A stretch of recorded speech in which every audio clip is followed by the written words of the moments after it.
दोस्तों, आप सभी को मेरा प्रणाम और मेरे चैनल में स्वागत है।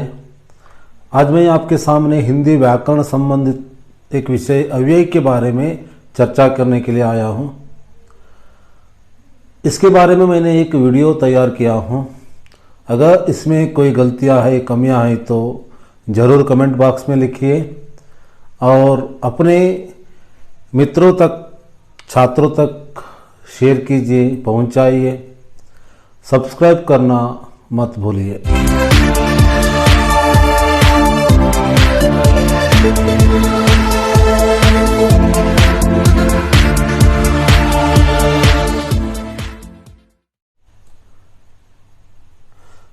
अव्यय। अव्यय एक ऐसा शब्द है जिसमें अधिकतर परिवर्तन नहीं होता। अव्यय शब्द का अर्थ ही है जिसमें व्यय नहीं हो। यह परिभाषा संस्कृत में भी पूरी तरह से लागू होती है। प्रकारार्थ में प्रकारों को ध्यान में रखते हुए हम कह सकते हैं कि अव्यय वे शब्द है जिनको रूपों में परिवर्तन हो भी सकता है और न हो सकता है। ये भाषा में क्रिया का स्थान, समय, दिशा, रीति आदि बताते हुए शब्दों, पदबंधों, उपवाक्यों आदि को जोड़ने का और विस्मय, हर्ष आदि भावों को व्यक्त करने तथा बल, निषेध, स्वीकृति आदि व्यक्त करने की भूमिका निभाती है। इस प्रकार अव्यय अ प्लस अव्यय, इसमें ही जानते हैं व्यय इसका अर्थ होता है खर्च करना। अव्यय बिना खर्च करना, यानी कि बिना घट जाना। इस प्रकार इस शाब्दिक अर्थ बनता है। लेकिन इसकी परिभाषा क्या है? देखिए, जिन शब्द, लिंग, वचन, कारक, काल इत्यादि संदर्भ में अपना रूप परिवर्तन इसका अर्थ विकार करना नहीं करता है, उसे अव्यय यानी कि अव्यय का दूसरा नाम है अविकारी कहते हैं। ऐसे शब्द हर स्थिति में अपना मूल रूप में बने रहते हैं, क्योंकि अव्यय का रूपांतर कभी नहीं होता। हिंदी में कुछ अव्यय इस प्रकार है: तब, जब, उधर, इधर, अभी, वहां, यहां, उधर, कब, क्यों, वाह, आह, ठीक, अरे, और, तथा, एवं, किंतु, परंतु, बल्कि, इसलिए, अतः, अतएव, दिन भर, क्योंकि, अवश्य, अर्थात इत्यादि। ये सभी हिंदी में रहने वाला वो मुख्य अव्यय है। इसे संस्कृत में भी अव्यय है। देखिए, अध्या जो हिंदी में कहते हैं आज, अत्र, यहाँ, तत्र, वहाँ, सर्वत्र, सब जगह। इस प्रकार हिंदी में भी कुछ अव्यय देखने को मिलती है। लेकिन उदाहरण के साथ आपको मैंने यहाँ समझाने की कोशिश कर रहा हूं। देखिए, पहला वाक्य, सुनील नीचे बैठा है। नीचे, सुनील कहाँ बैठा है? जो नीचे एक दिशा दिखा रहा है, बैठने की दिशा दिखा रहा, नीचे बैठा है। सीता नीचे बैठी है। लेकिन यहाँ सुनील पुल्लिंग है, सीता स्त्रीलिंग है। लेकिन बैठा जो हुआ था वो बैठी हो गया। उसका क्रिया कर्त के लिंग और वचन के अनुसार वो क्रियापद भी बदल चुका है। लेकिन जो नीचे है वह नीचे ही रह गया, कोई उसका परिवर्तन नहीं हुआ है। देखिए, उसी प्रकार आदमी दिन भर काम करते हैं, औरतें दिन भर काम करती हैं, लेकिन इसे दिन भर भी कोई परिवर्तन नहीं हुआ है। ये दोनों क्या है? नीचे हो सकता है या दिन भर हो सकता है, अव्यय बन गया है। उसी प्रकार दूसरी जगह और देखिए, लड़का केला खाता है। देखिए, लड़का केला खाता है, लेकिन लड़का के जगह अगर लड़की केले खाती है। देखिए, केला का वचन परिवर्तन हो चुका, केला केले बन गया। लड़की खाती यानी केले खाती है। उसी तरह राम किताब पढ़ता है, अन्य वचन रूप किताबें। इसे आपको याद रखना चाहिए। जो यहाँ राम की जगह अगर सीता आ गई है ना, किताब का अन्य वचन रूप किताबें बन चुका है। यानी कि यहाँ जो केला हो सकता है या किताब हो सकता है, वह उसका वचन परिवर्तन हो गया। लेकिन यहाँ नीचे या दिन भर उसका कोई भी परिवर्तन नहीं हो सका, उसको उस पर कोई भी प्रभाव नहीं बन सकता। इसलिए हमें यह जान सकते हैं कि जो अव्यय उसके ऊपर काल, कारक या लिंग वचन के अनुसार उसका कोई भी रूप परिवर्तन नहीं हो सकता। इस उदाहरण के साथ आपको यह जानकारी मिलता है कि मुख्य कार्य किस प्रकार है। अव्यय भाषा में या वाक्य में अपना भूमिका किस प्रकार निभाते हैं। देखिए, पहला है एक क्रिया का स्थान, दिशा, रीति, तुलना, कारण, परिणाम आदि बनाते हैं। देखिए, जो अव्यय होता है, अव्यय हर संदर्भ में क्रिया का स्थान बताते हैं। यो पहला एक क्रिया विशेषण के रूप में बनाते हैं। क्रिया का विशेषण क्या करते हैं? जो क्रिया का स्थान, क्रिया का दिशा और एक क्रिया दूसरे से तुलना करने का उसका रीति रिवाज, परिणाम, इसके बारे में बताती है। इसका दूसरा मुख्य कार्य है ये अव्यय शब्द, पदबंध और उपवाक्यों को जोड़ने का काम करते हैं। एक वाक्य और दूसरे वाक्यों को जोड़ने का काम, एक शब्द और दूसरे शब्दों के साथ जोड़ने का काम करती है। और तीसरा है कुछ अव्यय शब्द हर्ष, शोक आदि का भाव करते हैं। हर्ष यानी कि हा हा हो, इस प्रकार हम हर्ष व्यक्त करते हैं। शोक का दुख व्यक्त करते हैं। ऐसे शब्द भी अव्यय ही हो सकता है। कुछ अव्यय संबोधन का कार्य करते हैं। हम दूसरों को संबोधन करते हैं, हम कुछ हमारा संबोधन के कुछ विचार को हम प्रकट करते हैं। ये सभी इस अव्यय में ही आ सकता है। 4 प्रकार तो है, लेकिन अभी भी इसमें एक निपात अव्यय इस प्रकार एक अव्यय भी जोड़ा गया है। इसमें देखिए 5 प्रकार, कुल मिलकर अव्यय में 5 प्रकार है। एक क्रिया विशेषण अव्यय, संबंध बोधक अव्यय, समुच्चय बोधक अव्यय, विस्मयादि बोधक अव्यय और निपात अव्यय। इस प्रकार अव्यय में 5 प्रकार है। देखेंगे दोस्तों, हम एक एक करके इसके बारे में जानकारी प्राप्त करते जाएंगे।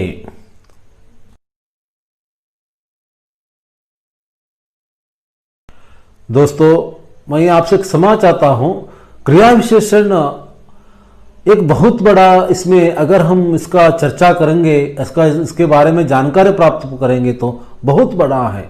लेकिन मैंने यहाँ वीडियो अव्यय के बारे में बता रहा हूँ, इसलिए क्रिया विशेषण के बारे में उतना नहीं बताया हूँ जितना हो सके। यानी कि संक्षिप्त रूप में ही क्रिया विशेषण के बारे में आपको जानकारी दे रहा हूं।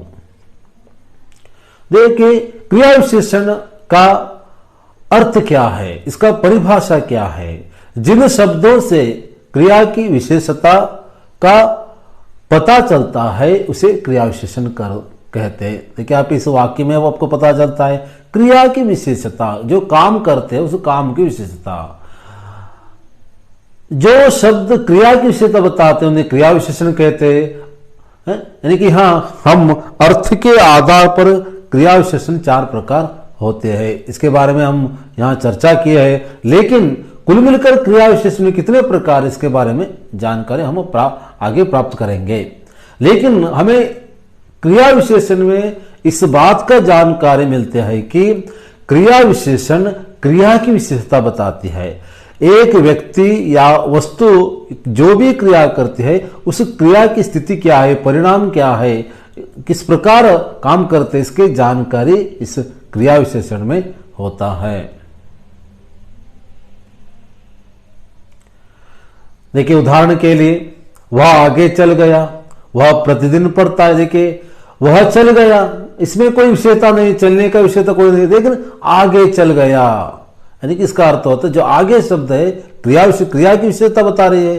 प्रतिदिन पढ़ता है, वह पढ़ता है, इसमें कोई विशेषता नहीं रहती है, लेकिन यहां वह प्रतिदिन हर दिन पढ़ता है। हम क्रिया विशेषण के एक एक प्रकार को हम यहां चर्चा करेंगे। देखिए, क्रिया विशेषण में 3 प्रकार है। पहला है प्रयोग के अनुसार क्रिया विशेषण, और दूसरा रूप के अनुसार क्रिया विशेषण, और तीसरा है अर्थ के अनुसार क्रिया विशेषण। यहां प्रयोग के अनुसार क्रिया विशेषण में भी और 3 प्रकार है। वो कौन कौन सा है? एक साधारण और दूसरा संयोजक विशेषण और अनुबद्ध क्रिया विशेषण। यहाँ साधारण क्रिया विशेषण क्या है? या जिस क्रिया विशेषण का प्रयोग वाक्य में स्वतंत्र रूप से होता है उसे साधारण क्रिया विशेषण कहते हैं। उसके बाद संयोजक क्रिया विशेषण क्या है? जिस क्रिया विशेषण का मुख्य संबंध अन्य उपवाक्यों की किसी क्रिया विशेषण से होता है उसे संयोजक क्रिया विशेषण। नाम ही बताते हैं कि संयोग करना, एक से एक मिलाना, इसे संयोजक क्रिया विशेषण कहते हैं। और अनुबद्ध क्रिया विशेषण, अनुबद्ध इसका अर्थ होता है कि जो जिस क्रिया विशेषण का प्रयोग वाक्य में समुच्चय बोधक और विस्मयादि बोधक को छोड़कर अन्य किसी शब्द भेद के साथ अवधारण के लिए होता है उसे अनुबद्ध क्रिया विशेषण कहते हैं। इस प्रकार प्रयोग के अनुसार क्रिया विशेषण में 3 प्रकार है। अब क्रिया विशेषण के दूसरी प्रकार है रूप के अनुसार क्रिया विशेषण। एक मूल क्रिया विशेषण, दूसरा यौगिक क्रिया विशेषण और तीसरा स्थानीय क्रिया विशेषण। देखिए, पहला है मूल क्रिया विशेषण।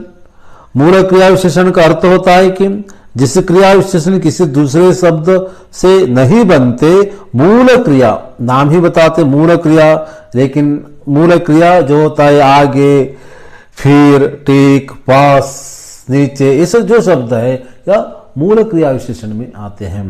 और यौगिक क्रिया विशेषण में यह है जो क्रिया विशेषण दूसरे शब्दों की सहायता से बनाते हैं उसे यौगिक क्रिया विशेषण, यानी कि दूसरे शब्द के साथ बनाया जाता है, शब्द से बनाया जाता है उसे क्या है? जो शब्दों की सहायता से बनाया जाता है उसे यौगिक क्रिया विशेषण कहते हैं।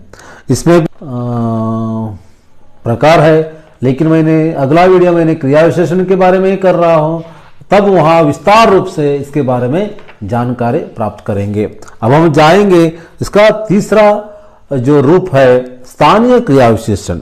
स्थानीय क्रिया विशेषण दूसरे शब्द भेद जो बिना किसी रूपांतर के किसी विशेषण के रूप में मुख्यतः होते हैं उसे स्थानीय क्रिया विशेषण कहते हैं। स्थानीय क्रिया विशेषण इसका अर्थ ही होता है जो स्थल के बारे में जानकारी देता है उसे स्थानीय क्रिया विशेषण के बारे में कहा जाता है। इस प्रकार पहले 2 क्रिया विशेषण के पहले 2 प्रकार है, वो एक प्रयोग के अनुसार क्रिया विशेषण और रूप के अनुसार क्रिया विशेषण, इसके बारे में हम जानकारी प्राप्त किया है। और तीसरा जो है अर्थ के अनुसार क्रिया विशेषण, इसके बारे में मैंने थोड़ा सा विस्तृत रूप से चर्चा करने के लिए मैंने कोशिश किया है। अर्थ के अनुसार इस क्रिया विशेषण में कितना? इसमें 4 प्रकार है। इसमें एक स्थानवाचक और कालवाचक, परिणामवाचक, परिमाणवाचक और रीतिवाचक। अर्थ के आधार पर क्रिया विशेषण का दूसरा भेद है कालवाचक क्रिया विशेषण। या कालवाचक क्रिया विशेषण किसे कहते हैं? देखिए, जिस क्रिया विशेषण क्रिया का काल का पता चलता है उसे कालवाचक क्रिया विशेषण कहा जाता है। कालवाचक क्रिया विशेषण में 3 प्रकार है। एक समयवाचक क्रिया विशेषण, दूसरा अवधिवाचक क्रिया विशेषण, तीसरा क्या है? बारंबारता वाचक क्रिया विशेषण। समयवाचक क्रिया विशेषण में है जो आज, कल, अभी, तुरंत, यानी कि समय बताती है। इसमें जो रात भर, दिन भर, आजकल, ये क्या कहते अवधि बता रहे हैं। एक अवधि इसका एक अवधि यानी कि एक 3 पहर, एक 3 घंटों का एक अवधि को हम क्या कहते हैं? पहर कहते हैं। और इसके इसे अवधिवाचक क्रिया विशेषण कहते हैं। बारंबारता, देखें, हर बार, कई बार, प्रतिदिन, ये सभी बारंबारता क्रिया विशेषण के प्रकार है। हम इसके कुछ वाक्यों को भी हम देखेंगे। देखिए, मैंने आपको इस वाक्य के द्वारा कालवाचक क्रिया विशेषण, कालवाचक, काल इस शब्द से हमें पता चलता है कि क्या है, समय का बोध किया जाता है। वह नित्य टहलाता है, नित्य क्या है, हर समय। वे कब गए, यहां भी समय का बोध हुआ है। सीता कल जाएगी, कल क्या है, समय का ही बोध है। वह प्रतिदिन, प्रतिदिन यहां भी है, समय का ही बोध किया गया है। दिन भर, इस प्रकार दिन भर वर्षा होती है। इन पांचों उदाहरण में देखिए, नित्य, कब, कल, प्रतिदिन, दिन भर, ये सभी क्या है, कालवाचक क्रिया विशेषण के उदाहरण बन जाता है। अर्थ के आधार पर क्रिया विशेषण का तीसरा प्रकार है परिमाणवाचक क्रिया विशेषण। तो परिमाणवाचक क्रिया विशेषण किसे कहते हैं? जिस क्रिया विशेषण से क्रिया के परिमाण अर्थात यानी कि कितना जो प्रश्न उठता है उसे कहते हैं, का बोध हो, उसे परिमाणवाचक क्रिया विशेषण कहते हैं। देखिए उदाहरण के लिए आपको परिमाणवाचक क्रिया विशेषण में कितना है, 5 प्रकार है। उसमें पहला है अधिकता बोधक क्रिया विशेषण, न्यूनता बोधक क्रिया विशेषण, पर्याप्ति बोधक क्रिया विशेषण, तुलना बोधक क्रिया विशेषण और श्रेणी बोधक क्रिया विशेषण। अब देखिए अधिकता बोधक क्रिया विशेषण में कुछ अव्यय बताए, देखिए बहुत, खूब, अत्यंत, अति, इस अव्यय से पता चलता है यहाँ अधिकता, बहुत का ज्ञान पता चलता है। न्यूनतम, जरा, थोड़ा, यानी कि थोड़ा, किंचित, तो ऐसे भी क्या है, न्यूनतम बोधक क्रिया अव्यय है। और पर्याप्ति, चाहे हमें पर्याप्त बन जाता है तब हम क्या कहते हैं, बस, यथेष्ट, काफी, ठीक, इस प्रकार संबोधन करते हैं। और एक के साथ एक और दूसरे के साथ तुलना करते वक्त हम कम से कम कहते हैं, कई बार अधिक से अधिक, उतना इतना, इस प्रकार का जो तुलना करते, ये सभी क्या है, तुलना करने वाला जो भी अव्यय है उसे तुलनात्मक, तुलना बोधक अव्यय कहा जाता है। और श्रेणी बोधक, बारी बारी, तिल तिल, थोड़ा थोड़ा, ये सभी क्या है, इसमें परिमाणवाचक क्रिया विशेषण में एक अंग बन गया। इसके परिमाणवाचक क्रिया विशेषण के कुछ उदाहरण देखिए मैंने आपको उदाहरण के साथ आपको क्या कर रहा हूं, समझाने की कोशिश कर रहा हूं। मैं ही बहुत घबरा रहा हूं, उतना बोलो जितना जरूरी हो, रमेश खूब पढ़ता है, गाड़ी तेज गाड़ी चल रही है। इसमें देखिए बहुत, उतना और जितना, खूब, तेज, ये सभी क्या है, परिमाणवाचक क्रिया विशेषण का ही उदाहरण है। अर्थ के आधार पर क्रिया विशेषण के प्रकार में निम्नलिखित प्रकार है। इसमें 4 प्रकार है। इसमें पहला है स्थानवाचक क्रिया विशेषण। देखिए स्थानवाचक क्रिया विशेषण में भी 2 प्रकार है। पहला है स्थितिवाचक और दूसरा दिशावाचक। स्थितिवाचक क्रिया विशेषण कौन कौन सा है, देखिए यहाँ वहां, भीतर बाहर। और दिशावाचक क्रिया विशेषण इधर उधर, दाएं बाएं। स्थिति किस स्थिति में है, कहाँ है, इसके बारे में जानकर, यहाँ वहां, भीतर। और दिशा किस दिशा में, एक दिशा छोर को बता रहे, इधर उधर, दाएं बाएं, ये छोर को बता रहे हैं। यानी कि जो स्थानवाचक क्रिया विशेषण के 2 प्रकार है। लेकिन उदाहरण के लिए देखिए यहाँ एक एक वाक्य को मैंने बनाया है। मैं कहाँ जाऊं, कहाँ, यहाँ स्थितिवाचक का है। वहां अंधेरा है, अंधे, वहां क्या है, स्थितिवाचक है। और सुनील नीचे बैठा है, एक दिशा को दिखा रहे नीचे।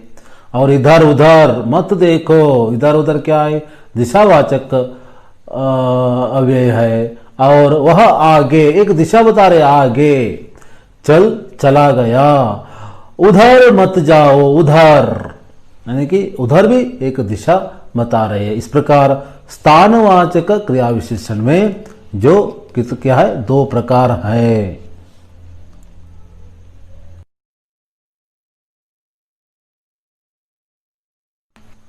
अर्थ के आधार पर क्रिया विशेषण का जो 4वां प्रकार है रीतिवाचक क्रिया विशेषण। इसका जो व्याख्या या परिभाषा देखिए, जिस क्रिया विशेषण से क्रिया की रीति यानी कि क्रिया किस प्रकार हो रहा है या क्रिया किस प्रकार बन रहा है, इसे ऐसे क्रिया विशेषण को हम क्या कहते हैं, रीतिवाचक क्रिया विशेषण कहते हैं। इसमें भी कुछ रीतिवाचक क्रिया विशेषण को आपके सामने बताना चाहता हूं। देखिए इसमें देखें, ऐसे, वैसे, कैसे, धीरे, अचानक, कदाचित, अवश्य, इसलिए, तक, सा, तो, हाँ, जी, यथासंभव, ये सभी क्या है, रीतिवाचक क्रिया विशेषण के कुछ अव्यय है। देखिए उदाहरण के साथ आपको समझाना चाहता हूं, कुछ वाक्यों को मैंने यहां दिया गया। देखिए, जरा सहज एवं धीरे चलिए, हमारे सामने शेर अचानक आ गया, कपिल ने अपना कार्य फटाफट कर दिया, मोहन शीघ्रता से चला गया, वह पैदल चलता है। इसमें इन वाक्यों को देखिए, सहज एवं धीरे, अचानक, फटाफट, शीघ्रता, पैदल, इसमें जो एक रीति बताते किस प्रकार हो रही है। देखिए यहाँ जरा सहज एवं धीरे चलिए यानी कि चलने का जो रीति, चलने का या ढंग यहाँ बताता है, सहज एवं धीरे से चलिए, हमारे सामने शेर अचानक यानी कि शेर कैसे आ गया, किस प्रकार आ गया, शेर धीरे से आ गया या थोड़ा देर करके आ गया, ऐसा नहीं है, इसे अचानक, इस शब्द से पता चलता है वो अचानक आ गया। इस प्रकार जो क्रिया का जो रीति बताती है, क्रिया होने वाला किस प्रकार हुआ इसके बारे में बताते हैं, उसे रीतिवाचक क्रिया विशेषण कहते हैं।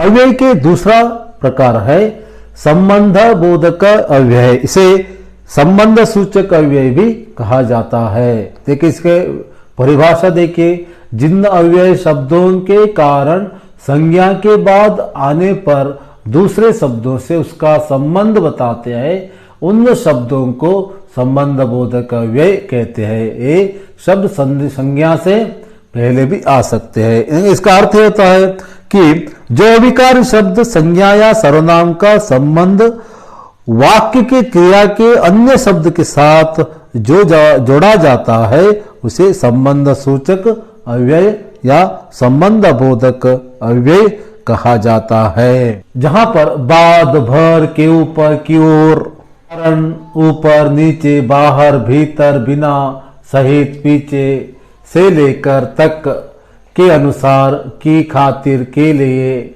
आती है, वहां पर संबंध बोधक या संबंध सूचक अव्यय लगती है। इन सभी जो संज्ञा या सर्वनाम के या वाक्यों में रहने वाला संज्ञा या सर्वनाम या एक शब्द और दूसरे शब्दों के बीच में संबंध स्थापित करने वाला जो भी अव्यय होता है, इसे हम संबंध बोधक या संबंध सूचक अव्यय कहते हैं। संबंध बोधक अव्यय के कुछ उदाहरण इस प्रकार है। मैं विद्यालय तक गया, स्कूल के समीप मैदान है, धन के बिना व्यवसाय चलाना ठीक कठिन है, सुशील के भरोसे यह काम बिगड़ गया। यहाँ देखे मैं और विद्यालय के बीच में जो तक आज आ गया, यानी कि तक क्या किया है, मैं और विद्यालय को संबंध स्थापित किया। स्कूल के समीप यानी कि स्कूल और मैदान दोनों के संबंधों को जोड़ने का काम क्या किया है, समीप किया गया है। धन के बिना यानी कि व्यवसाय और धन को संबंध स्थापित करने का काम क्या किया है, कौन किया है, के बिना। सुशील के भरोसे यानी कि काम और सुशील इन दोनों के बीच जो संबंध स्थापित करने का काम के भरोसे किया गया है। इस प्रकार जो शब्दों के बीच में संबंध स्थापित करने वाला जो भी अव्यय होता है उसे संबंध बोधक अव्यय कहते हैं।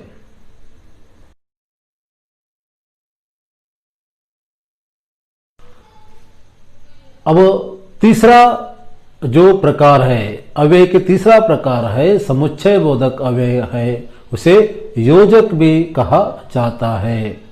देखिए इसकी परिभाषा, जो अविकारी शब्द दो शब्दों, वाक्यों और वाक्यों को जोड़ते हैं उन्हें समुच्चय बोधक अव्यय कहते हैं। इसे योजक भी कहा जाता है। ऐसा पद जो क्रिया संज्ञा की विशेषता न बताती है,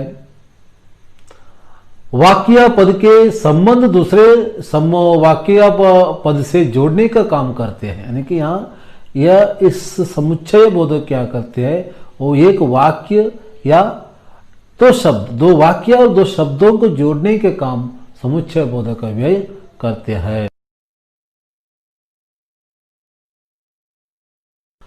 समुच्चय बोधक अव्यय के मुख्य भेद दो है, दो मुख्य भेद है। पहला है समानाधिकरण और दूसरा व्याधिकरण, है ना। तो हम समानाधिकरण समुच्चय बोधक के बारे में जानकारी प्राप्त करेंगे। जिन पदों या अवयवों द्वारा मुख्य वाक्य जोड़े जाते हैं उन्हें समानाधिकरण समुच्चय बोधक कहते हैं। देखिए उसे उदाहरण, सीता और गीता बहन है, मैं घर गया किंतु वहां मां नहीं थी। देखिए यहाँ सीता और गीता इन दोनों समान है, इसके बीच में दोनों को जोड़ने का काम और किया है। मैं घर गया वहां मां नहीं है। देखिए मैं घर गया एक वाक्य और वहां मां नहीं, इन दोनों वाक्यों, समान वाक्यों को जोड़ने का काम यहाँ किंतु किया है। इस प्रकार और किंतु दो क्या है, दोनों समानाधिकरण समुच्चय बोधक है। उसका दूसरा प्रकार देखिए व्यधिकरण समुच्चय बोधक अव्यय।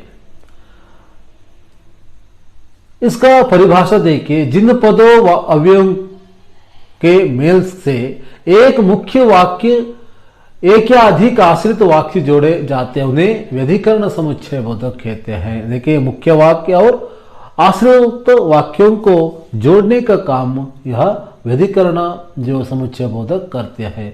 उदाहरण के लिए देखिए पहला वाक्य देखिए, मैं वहां इसलिए गया ताकि कलम ले आऊं। देखिए मैंने वहां इसलिए गया, यह प्रधान वाक्य है और कलम ले आओ क्या है, आश्रित वाक्य है। उसी प्रकार यदि बस मिला तो मैं अवश्य जाऊंगा, यदि और तो से क्या हुआ, एक पूर्ण वाक्य बन गया है। और तीसरा वाक्य, मोहन बीमार है या मुख्य इसलिए वह आज नहीं आएगा। लेकिन दोनों वाक्यों को जोड़ने का काम, प्रधान वाक्य और आश्रित वाक्यों को जोड़ने का काम इसलिए यहां किया।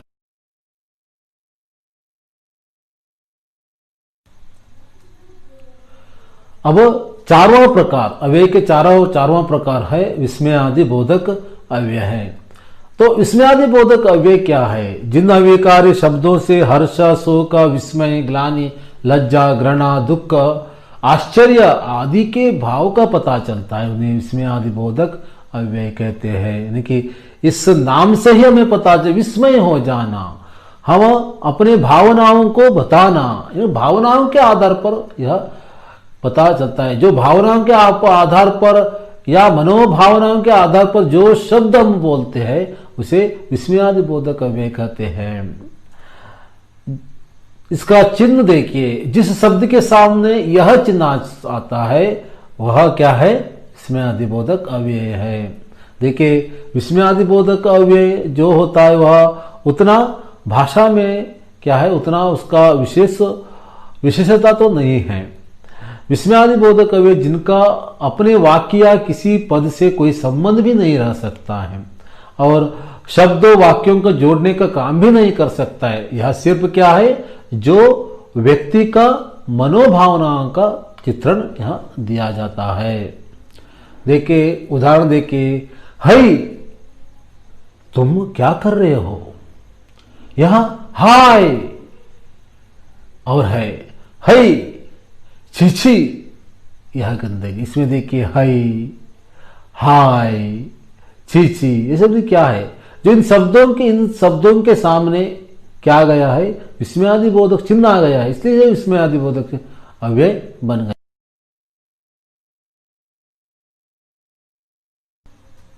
विस्मयादि बोधक अव्यय के कुछ प्रकार, इसमें कुल मिलकर 7 प्रकार है। देखिए पहला है हर्षबोधक अव्यय, हर्ष से बताने वाला, जो धन्य, वाह, हो, ये आनंद व्यक्त करने का करते वक्त जो भी शब्द हम बोलते हैं उसे क्या कहते हैं? हर्षबोधक अव्यय कहते हैं। दूसरा कौन सा है? शोक बोधक अव्यय। दुख व्यक्त करते वक्त जो भी शब्द बोलते हैं उसे क्या करते हैं हम? शोक बोधक अव्यय के त्राही त्राही, हाय, बाप रे, ये सभी क्या है?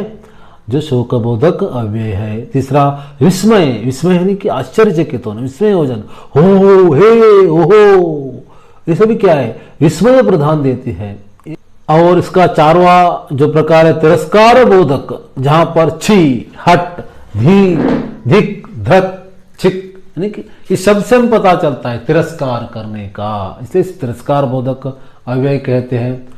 और स्वीकृति, स्वीकार करने की, अच्छा, ठीक, जी जी, जी हाँ, बहुत अच्छा, ऐसे भी क्या है? स्वीकार करने का जो अव्यय है इसे स्वीकृति बोधक अव्यय कहते हैं। और संबंध यानी कि संबोधना बोधक अव्यय है। रे, अरे, अरे, ओ, आज ये किसी को हम संबोधन करते हैं उस वक्त जो शब्द बोलते हैं उसे संबोधन बोधक अव्यय कहते हैं। और आशीर्वाद, किसी दूसरे को आशीर्वाद करते वक्त या बड़े लोग छोटे लोगों को आशीर्वाद देते वक्त जो अपने मुंह से जो बोलते उसे आशीर्वाद का बोधक अव्यय कहते हैं। दीर्घायु हो, जीते रहो, जो शब्द उनके मुंह से बड़े लोगों से मुंह से आते उसे क्या कहते हैं? आशीर्वाद बोधक अव्यय कहते हैं।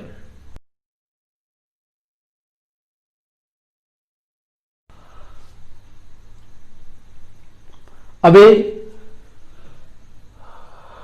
अव्यय के जो पांचवा प्रकार, नवीन रूप से इस पांचवा प्रकार को इसमें जोड़ा गया है, इसको हम निपात अव्यय कहते हैं। इसकी परिभाषा देखिए, जो अव्यय में नवीनता या चमत्कार उत्पन्न करते हैं उन्हें निपात अव्यय कहते हैं। जो अव्यय शब्द किसी शब्द या पद के पीछे लगकर उसके अर्थ में विशेष बल लाते हैं उन्हें निपात अव्यय कहते हैं। इसे अवधारक शब्द भी कहते हैं। यानी कि आप जानते हैं किसी भी अव्यय के पीछे आकर, शब्द के पीछे आकर जो शब्द या अक्षर के ऊपर हम क्या करते हैं? जो विशेष बल लगाकर विशेष अर्थ से हम उसे उच्चारण करते हैं उसे निपात अव्यय कहते हैं। उदाहरण के लिए देखें, भी, तो, तक, मात, भर, मत, सा, ये सभी क्या है? इसके ऊपर हम बल देकर हम उच्चारण करते से निपात अव्यय।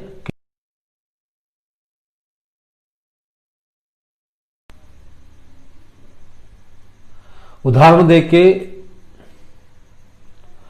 प्रशांत को ही करना होगा यह काम, सुहाना भी जाएगी। तुम तो सनम डूबेगी ही, सबको डुबाओगे। वह तुमसे बोली तक नहीं। देखिए यहां प्रशांत को ही का प्रयोग हुआ है, सुहाना भी का प्रयोग हुआ है। तुम तो सनम को डूबोगे ही, वह तुमसे बोली तक, देखिए यहां तक, कही, भी, इन सभी क्या है? निपात अव्यय का उदाहरण है।